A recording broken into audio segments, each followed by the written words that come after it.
जहां आप देख ही पा रहे हैं कि पिछले 19 दिनों से हम हिमाचल प्रदेश की राजधानी शिमला में चौड़ा मैदान में प्रोटेस्ट कर रहे हैं, अनिश्चितकालीन हड़ताल है। परंतु सरकार जी की तरफ से ना तो कोई नुमाइंदा हमारे पास आया है, ना सरकार की तरफ से कोई जी मंत्री आया, ना मुख्यमंत्री की तरफ से कोई आश्वासन हमें मिला है। हम जी पिछले 19 दिनों से सरकार से पूछना चाह रहे हैं कि यदि हमने यहाँ पे बैठे हैं तो हमारी कुछ मजबूरियां हैं, हम यहाँ पे बैठना नहीं चाहते। हिमाचल प्रदेश की जी राजधानी में जैसा आप देखते ही हैं कि यहाँ पे माइनस में टेम्परेचर है, उसके बावजूद भी बहनें बैठी है, मेरे भाई बैठे हैं, जिनकी उम्र कम से कम 35 और 40 वर्ष हो चुकी है। आप देखिए जी कि अपने परिवारों को छोड़कर यहाँ पर बैठे हैं। उन्होंने बड़ी मेहनत से जी परीक्षाएं पास की है, परंतु आज जी उन्हें परीक्षाओं के परिणाम लेने के लिए सड़कों पर बैठना पड़ रहा है। जहाँ हिमाचल प्रदेश जी की कांग्रेस सरकार हमारे वोटों से आज सरकार अब सत्ता में बैठी है, परंतु सत्ता में बैठते ही आज बेरोजगारों को बुलाया गया है। आप देख रहे हैं कि विधानसभा चुनाव के समय युवाओं को रोजगार देने की बातें कही गई, परंतु रोजगार की जी तो बात दूर की बात है। चयन आयोग को बंद किया गया, परंतु उसके साथ साथ जो पुराने रिजल्ट थे, जो पुरानी हमने परीक्षाएं दी थी, उनके परिणामों को भी लटकाया गया है। परीक्षा परिणामों को लटकाने जी के लिए कमेटियां बनाई गई है, कमेटियों की कोई मीटिंग नहीं हो रही है, और इसी तरह से युवाओं को गुमराह किया जा रहा है। आप देख ही रहे हैं कि आज हिमाचल प्रदेश की राजधानी शिमला में चौड़ा मैदान में बैठे हुए हमारे 19 दिन हो चुके हैं, परंतु इन 19 दिनों में ना तो हिमाचल प्रदेश के मुख्यमंत्री ने हमसे मिलने की कोशिश की, ना ही कोई मंत्री हमसे मिल रहा है। आप देख रहे हैं कि 3 से 4 दिनों से यहाँ पे सिसिल होटल है, यहाँ पे सामने ओबरॉय होटल है, वहां पे मुख्यमंत्री 3 दिनों जी से रह रहे हैं, उसको 20 मीटर की दूरी पर जी हम बैठ रहे हैं, परंतु मुख्यमंत्री जी इतने असंवेदनशील हो चुके हैं कि वो युवाओं की तरफ देखना ही नहीं चाहते। वो ना युवाओं से मिलना चाहते, ना युवाओं की पीड़ा को समझना चाहते। जी सौरभ जी, यहाँ पर मैं आपको टोकना चाहूंगी। क्या आपको भी ये लगता है कि मुख्यमंत्री जी को ये लगता है कि जो युवा है वो इस वक्त जो है उनके लिए जरूरी नहीं है, इसीलिए जो है आपकी बात को नहीं सुना जा रहा और जो है देख कर भी अनदेखा किया जा रहा है? इस बात को कितना एक हाँ, मानते हैं आप, ये जरूर बताएं। निश्चित तौर पर जिस प्रकार से हिमाचल प्रदेश के बेरोजगारों के साथ मुख्यमंत्री जी का रवैया है, उससे लग रहा है कि मुख्यमंत्री जी ना तो युवाओं के लिए चिंतित है और ना ही रोजगार देने के लिए चिंतित है। चाहे हिमाचल प्रदेश की जी कांग्रेस सरकार युवाओं को 1 लाख सरकारी नौकरी पहली में देने की बात को लेकर करती थी, परंतु आज 1 लाख नौकरी तो बहुत दूर की बात है। हिमाचल प्रदेश कर्मचारी चयन आयोग को बंद कर दिया गया, ना उसे आज तक खोला गया, यदि खोला भी गया है तो उसमें वो उस तरह की सुविधाएं नहीं है, ना तो वहाँ पे एम्प्लॉय बिठाए गए, ना परीक्षाएं हो रही है। जी उसके साथ साथ हिमाचल प्रदेश के जितने भी बेरोजगार है उन्हें लटकाने का प्रयास किया जा रहा है, रिजल्ट को लटकाने का प्रयास किया जा रहा है, और भर्तियों के नाम पर ऐसी भर्तियां बनाई जा रही है जिसमें युवाओं का भविष्य सुरक्षित नहीं है। वन मित्र बनाए गए, गेस्ट टीचर पॉलिसी लाई जा रही है, जो पक्का रोजगार था वो नहीं है। जहां हिमाचल प्रदेश की कांग्रेस सरकार सत्ता में आने से पहले कहती थी कि हिमाचल प्रदेश की कांग्रेस सरकार सत्ता में आते ही सबको पक्का रोजगार देंगी, और अग्निवीर का जो विरोध करते थे, आज वही लोग वन मित्र और गेस्ट टीचर पॉलिसी जैसी भर्तियां लेकर युवाओं के भविष्य को अंधकार में डाल रहे हैं। जी, यहाँ पे ये जरूर जानना चाहेंगे एक चीज जो है काफी दिनों से देखने को मिल रही है कि किस तरह से जो है सिग्नेचर्स एक बोर्ड पर लिए जा रहे हैं, बैनर पर लिए जा रहे हैं, वो क्या कुछ मुहिम है, ये जरूर बताएं।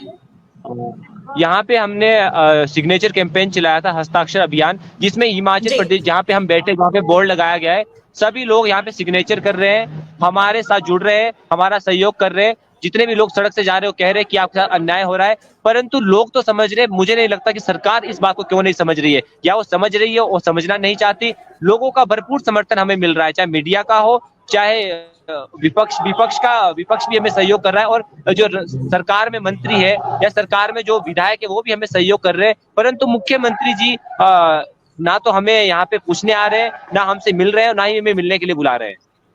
जी, यहाँ मैं आपको टोकना चाहूंगी, कितना समय जो है आपका रिजल्ट अभी तक जो है घोषित नहीं हुआ है, कितने समय से नहीं हुआ है, ये जरूर जानना चाहेंगे एक बार।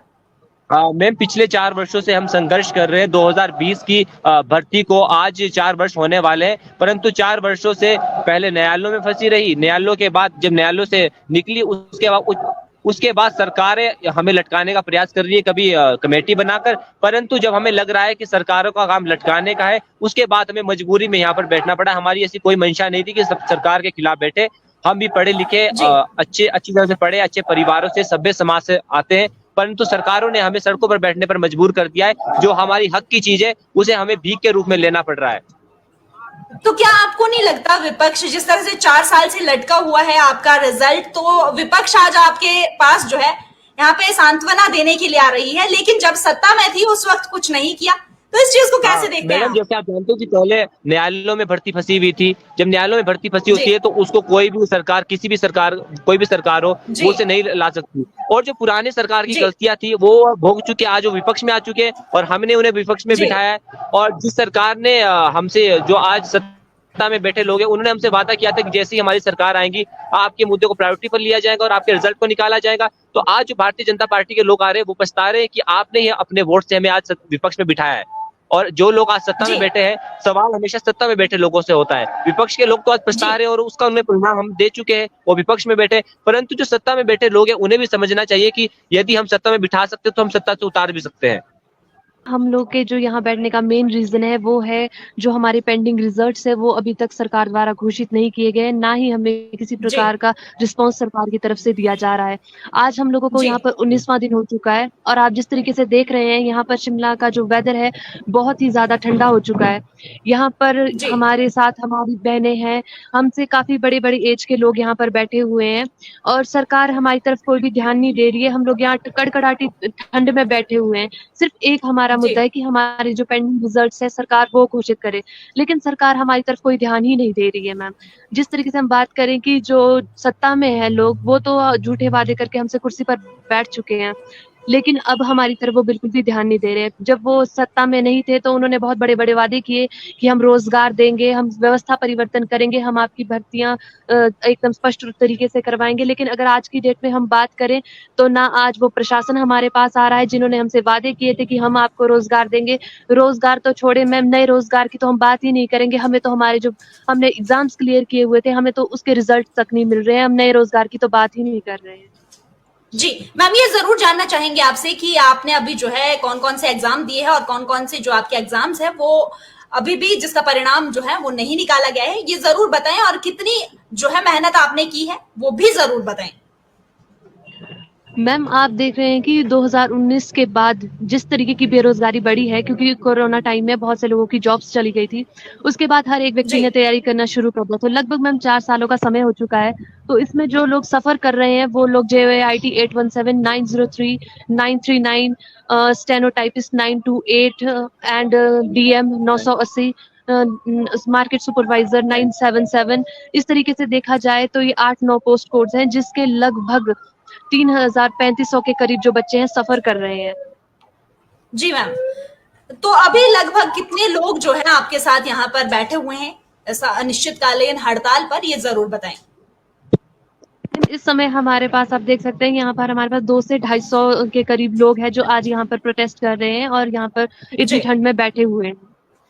जी, एक बात यहाँ पर ये भी जानना चाहेंगे कि कुछ दिनों पहले, लगभग एक सप्ताह पहले, कांग्रेस के विधायक जो हैं सुधीर शर्मा और राजेंद्र राणा भी आप लोगों से मुलाकात करने पहुंचे थे और उन्होंने जो है सदन में ये मुद्दा उठाने की बात भी कही थी। तो कितनी एक बात जो है ये सदन में उठाई गई है, ये जरूर बताएं। मैम जिस तरीके से आप बता रहे हैं कि सुधीर सर और राजेंद्र राणा जी यहाँ पर आए थे, तो उन लोगों ने हमारे पास आए थे, हमसे बात की है और उन्होंने हमें आश्वस्त किया है कि हम लोग आपके मुद्दे को सदन में उठाएंगे और उन्होंने जैसा कहा है उन्होंने वैसा किया भी है। उन्होंने हमारी आवाज को सदन में उठाया है और हमारे पक्ष में कुछ बातें भी कही हैं।